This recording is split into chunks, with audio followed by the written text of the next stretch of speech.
नमस्कार। आज हम आ गए हैं भाजपा के पूर्व पार्षद और उप सभापति श्री चंद्रशेखर जी के पास। आज हमारी टीम विभाग बोल में भाजपा के पूर्व पार्षद से ढेर सारी जानकारियां वार्ड से संबंधित, पार्षद से संबंधित जानना चाहेगी। तो माननीय चंद्रशेखर जी, ढेर सारा स्वागत है आपका हमारे न्यूज चैनल एलके न्यूज में। पहले तो आपको चैनल को कोट मैं नमस्कार कर रहा हूँ, हृदय से मैं प्यार स्नेह कर रहा हूँ कि आप की बढ़ोतरी हो, शुभकामनाएं हैं हमारी। जी सर, थैंक यू हमारे चैनल को सपोर्ट करने के लिए। सर, ये प्रोग्राम विभाग बोल के नाम से चलता है और हम जन समस्याओं के मुद्दों को उठाते हैं। तो सीधा सा प्रश्न, जो पार्षद का वार्ड नंबर 43 का चुनाव आप लगातार जीत रहे हैं, 6 बार से आप पार्षद हैं, तो सर जनता का असीम प्यार और आशीर्वाद आपके ऊपर है। तो सर, सबसे पहले हम ये जानना चाहते हैं कि जो पार्षद, वार्ड के पार्षद होते हैं, सर उनका मुख्य कार्य क्या होता है? पार्षद जो होते हैं उनके वार्ड के लिए क्या दायित्व होता है? बहुत सारी जनता तो सर इससे अनभिज्ञ है, तो थोड़ा विस्तार से बताएं सर। मैं आपके चैनल को कोट धन्यवाद दे रहा हूँ। जी जी। हम पार्षदों का दायित्व यही होता है कि समाज में जिस वार्ड से पार्षद बने हैं, समाज में जो बड़े बुजुर्ग हैं, जो वृद्धा हैं जी, उनका सम्मान करना प्रथम दायित्व बनता है। जी। दूसरा कि हमारा सड़क, नाली, पथ प्रकाश, जल, ये जो समस्याएं उत्पन्न होती रहती हैं वार्डों में, उसका निस्तारण करना।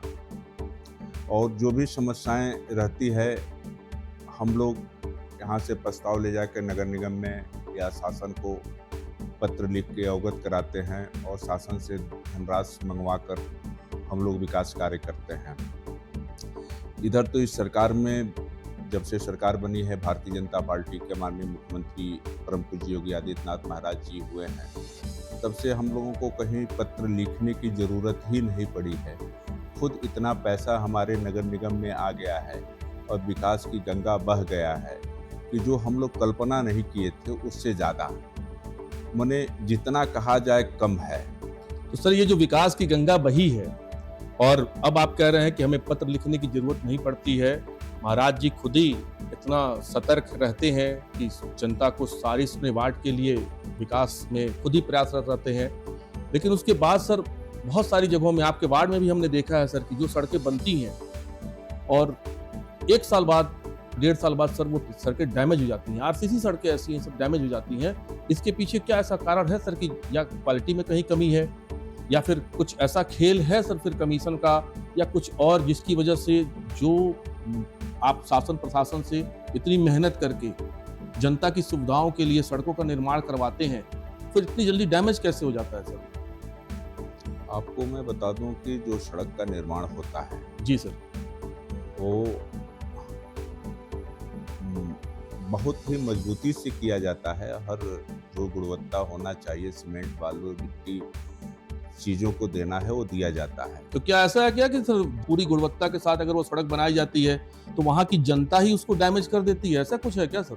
नहीं, डैमेज जनता कैसे कर देगी? अब आदमी सड़क पर चलता है और बड़े बड़े वाहन चल रहे हैं, जैसे हमारे के यहाँ लिटिल फ्लावर है जी सर, वो पूरा हाईवे हो गया है जी। तो थोड़ा मोटा सड़क का छर्रा और गिट्टी बालू छोड़ देता है। ऐसा नहीं है कि हमारे यहाँ सड़क बहुत बनने के बाद टूट जाता है और खराब स्थिति में हो जाती है। नहीं सर, हम आपके ऊपर दोषारोपण नहीं लगा रहे हैं। हम सिर्फ जानना चाह रहे हैं कि सर, जैसे जो सड़क बनती है सर, हम पार्ले जी बिस्किट खरीदें या कोई भी सामान खरीदते हैं तो उसकी मैन्युफैक्चरिंग और एक्सपायरी उस पर मेंशन होती है। तो जो ठेकेदार इन सड़कों का निर्माण कराते हैं सर, क्या कुछ उसकी एक अवधि होती है कि आज ये सड़क निर्माण हो रहा है तो 2 साल, 3 साल, 4 साल ये सड़क बिल्कुल सुरक्षित रहेगी, या ऐसा कुछ प्रावधान है या बिल्कुल है ही नहीं सर?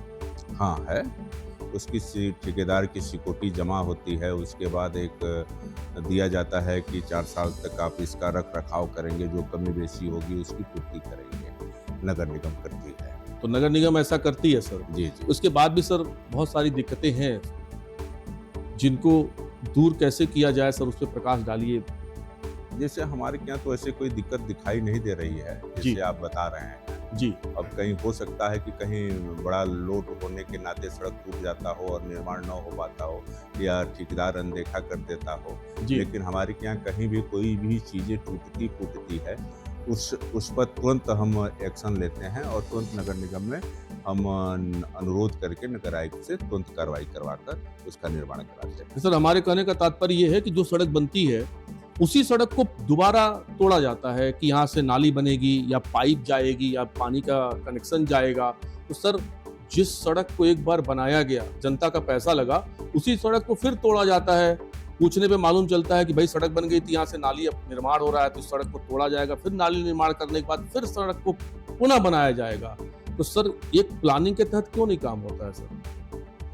ऐसा कुछ नहीं है, जैसा आप कह रहे हैं, जैसे प्लानिंग के ही हिसाब से पूरी सिस्टम चलता है। जी, जैसे घर में आप भोजन बनवाते हैं तो दाल, चावल, सब्जी, रोटी सारी चीज़ आप बनवाते हैं। जी, जी। उसी तरह हमारे नगर निगम में नाली का एस्टीमेट बनता है, फिर सड़क का बनता है। तो जैसे 2 विभाग अलग है, एक जल निकासी का व्यवस्था हमारे के यहाँ अलग है, जो समस्याएं अगर जल भराव ज़्यादा हो जाता है तो पानी ज़्यादा सड़क बनने के बाद लग जाता है, तो उस पर विचार किया जाता है कि हाँ, इसका पानी का निकास कैसे किया जाए। जी, उसके बाद अभी सीवर लाइन है हमारे के यहाँ, जी, तो सीवर की समस्याएं बहुत जटिल कभी कभी हो जाती है, तो 1-2 चेम्बर तोड़कर हम लोगों को और ज़्यादा बढ़ाना पड़ता है। चेम्बर टूट जाता है गाड़ी जाने पर आने पर, तो उसका निर्माण कराया जाता है। पाइपलाइन का विस्तार जो है जी। हम लोग कराते हैं, तो सड़क बन जाती है तो हो सकता है कि कहीं लीकेज गंदा पानी आना शुरू हो जाता है, तो वहाँ तोड़कर उस पाइपलाइन को सुधार कर दिया जाता है, जी। जोड़ दिया जाता है कि यहाँ से गंदा पानी जा रहा है, इसको सही कर दिया जाए। तो यही प्रक्रिया है। जी। तो अभी सर बहुत ज्वलंत मुद्दा है राम मंदिर का। तो राम मंदिर का जो ये मुद्दा है सर, मतलब आस्था के साथ खिलवाड़ किया गया, बहुत बड़ी चोरी, बहुत बड़ा स्कैम ये सामने आया है। तो क्या ऐसा लगता है कि सर जो हमारा 2027 का विधानसभा का चुनाव आ रहा है, भाजपा को बदनाम करने की कोशिश की जा रही है, या जो असीम प्यार उत्तर प्रदेश की जनता ने महाराज जी और भाजपा के लिए दिखाया है, उसको कहीं उस छवि को धूमिल करने के लिए ये कुछ षड्यंत्र रचा गया, या वास्तव में जो वहाँ पे लोग थे वो इस चोरी में संलिप्त है, या चोरी उनसे किसी प्लान के तहत करवाई गई? सर क्या कहना है आपका? देखिए, भारतीय जनता पार्टी सरकार हमारा जांच करा रही है। जी, जी। जो दोषी पाए गए हैं उनको जेल में डाला गया है।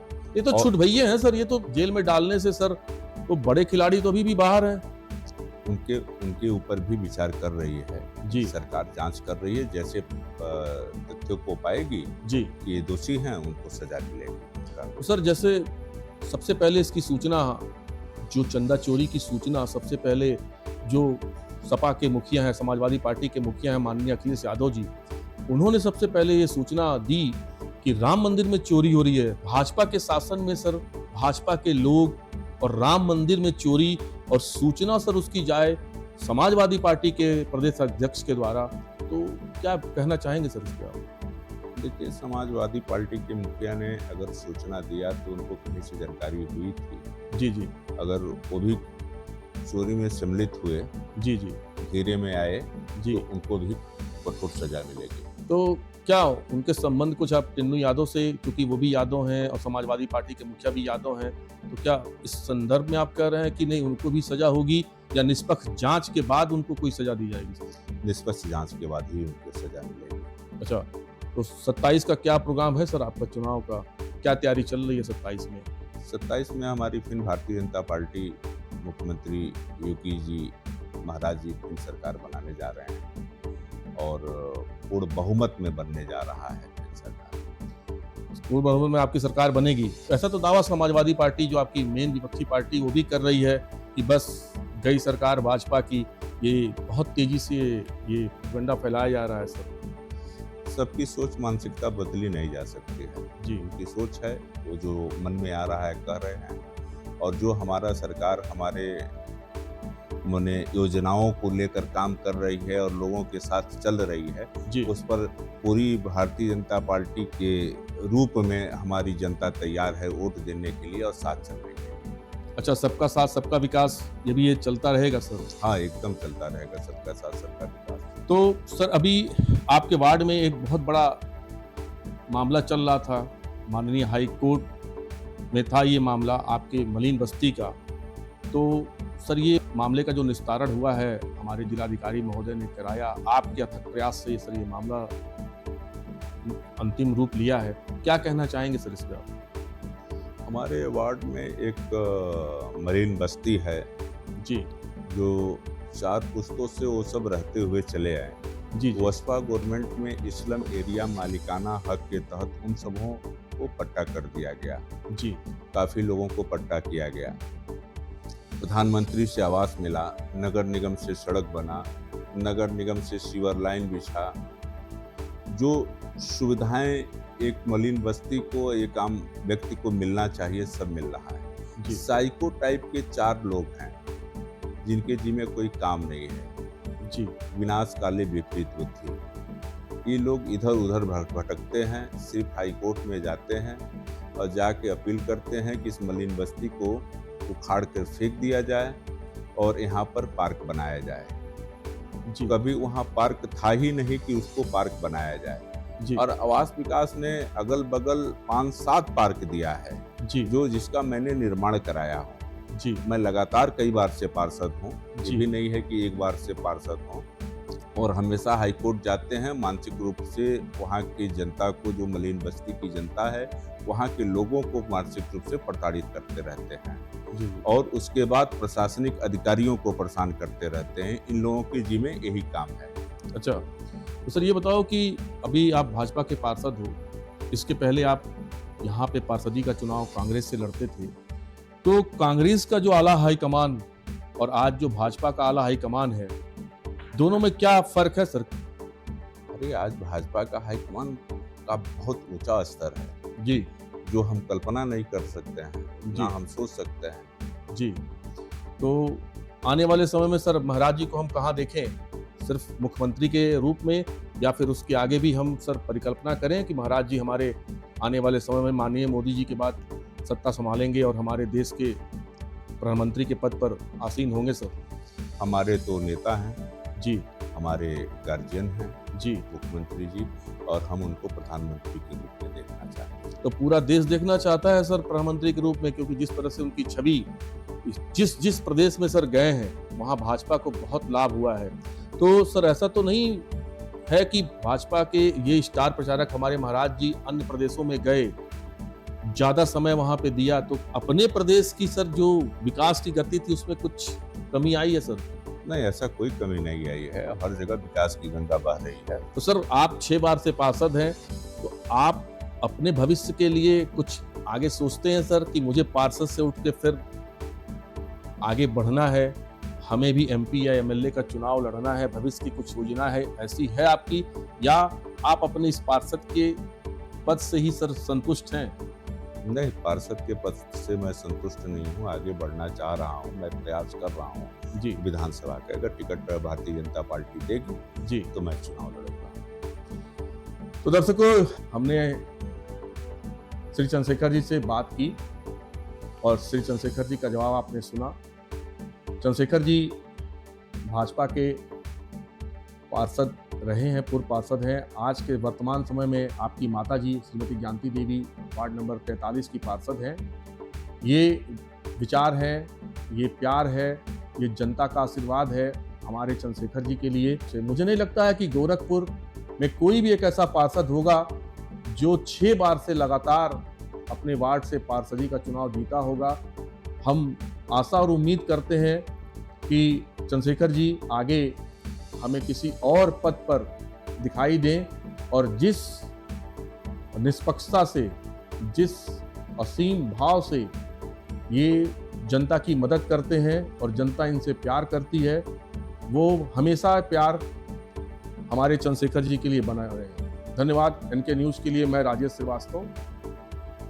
ऐसे ही अच्छी वीडियोज़ के लिए हमारे चैनल को लाइक करें, फॉलो करें और सब्सक्राइब करें। धन्यवाद दोस्तों।